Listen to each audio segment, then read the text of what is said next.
For those who are Disney and Lego fans, the last few years have been very painful for our pockets and wallets, and it's not going to stop. The group continues to launch sets representing some iconic scenes from the Disney brand. For example, we have the two Disney castles, the house from Up, the royal shell from The Little Mermaid, the Seven Dwarfs cabin, the ice castle from Frozen, or even Casa Madrigal, although the latter two are with mini dolls. It is true that most fans prefer minifigures, so the LEGO Group has just pleased us with this LEGO Disney 43268 Lilo and Stitch Beach House with many exclusive minifigures and the usual awesome Easter eggs.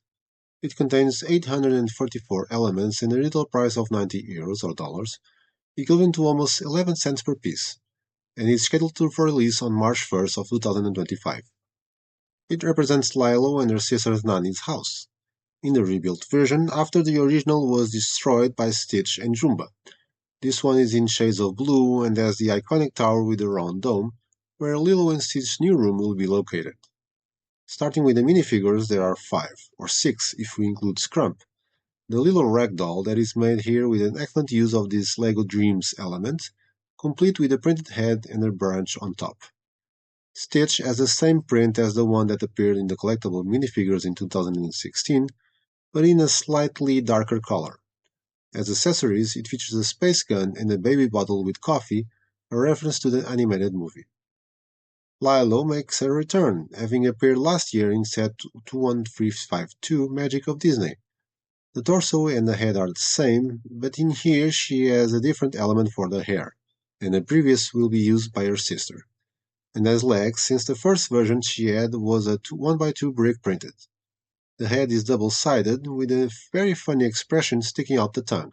Then the novelties.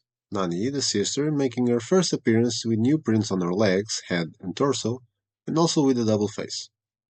David, Nani's, let's call it boyfriend, full of new prints including the tattoo on his left arm. It also has a double-sided head, as an accessory, two juggling elements with flames, reference to the first scene where he appears in the film. Finally, Mr. Bubble, the former CIA agent and now a social worker, with a moody face but deep down with a great heart, since he only cared about Lilo and knowing she was okay. He has no hair, and the torso seems to be a new print, and the head only has one face. And here it seems the drawing didn't work out that well, since the mouth could look like a mustache, a feature he didn't have. But maybe that's just me. Moving on to the rest of the set, we start by building the spaceship that Stitch uses to escape to our planet. I highlight the front grille and the excellent use of cupcakes in the rear engines. There is a sticker on the front. It allows the placement of two figures, presumably Stitch and Lilo. Next, we start building their home. The real one has a huge staircase since the house is on top of a cliff. Here it is much smaller, but I like the way it was done, very simple but effective, and with the handrails perfectly aligned with the slopes. Also noteworthy are the small fences below, which give the idea that there is a basement or storage room beneath the house. Outside, the vegetation stands out with two beautiful palm trees and different types of leaves spread across the ground. On the right side, seen from the front, there is a frog and two surfboards. David is a surfer, both with stickers, one of which has a very small Mickey logo. The handrail runs practically the entire front and side of the house. The main door is a small door for pets to go through, and the windows have a similar design with ingots acting as shutters and having a support for plants, with the exception of the larger window on the side of the house.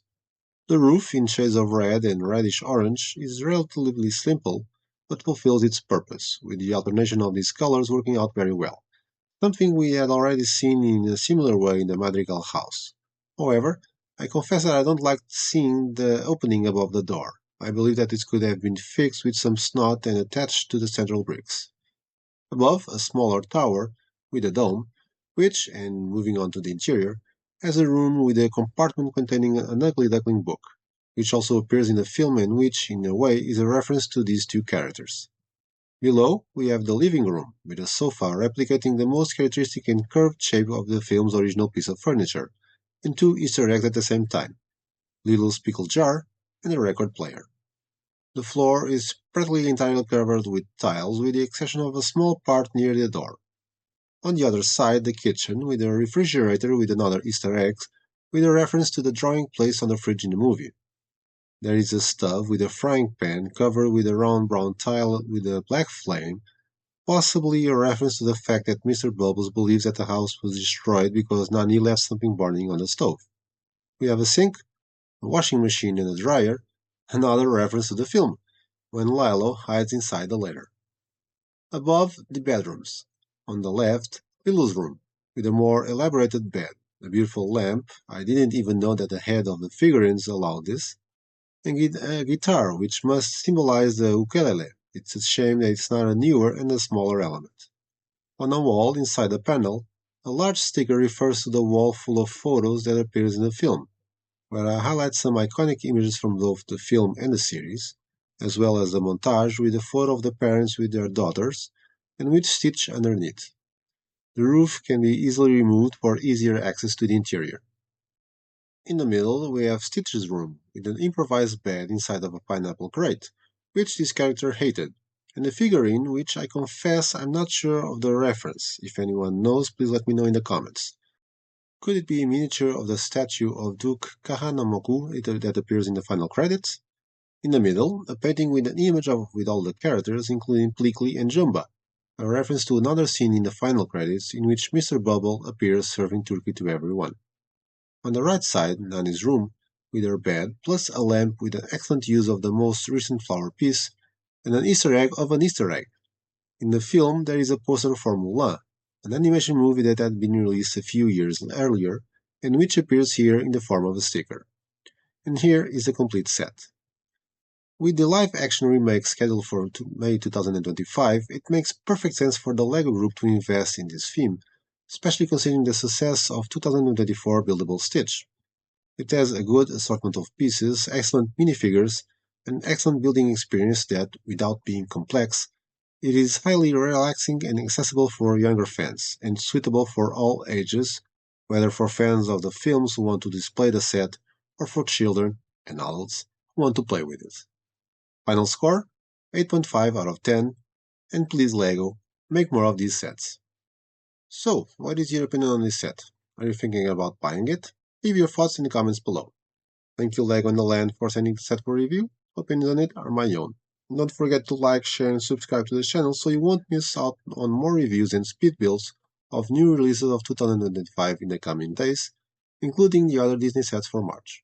And most importantly, play well.